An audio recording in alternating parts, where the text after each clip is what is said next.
Alright, today we're going to be working again on the smart car, Smart Fortwo F450 sliding roof. The materials come off with the heat.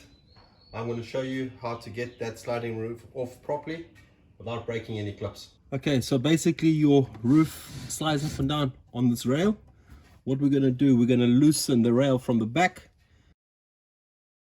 We're going to undo the clip from the front. We're going to slide the clip to the right, and by moving the rail diagonally, you'll be able to unclip the rail from the mounting point without breaking any clips. Okay, underneath this trim we have 4 Torx T20s.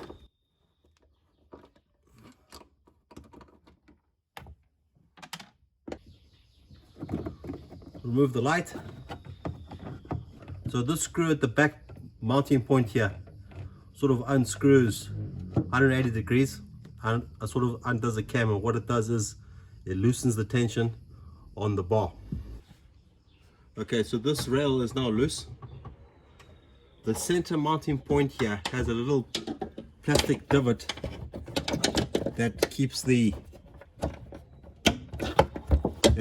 plastic mounting point centralized. So you just sort of flick it out with a screwdriver. That'll allow you to slide the rail to the right. Okay, so we're going to slide the roof so that we can get it to slide out through the doorway here, and at the same time we are going to pull the rail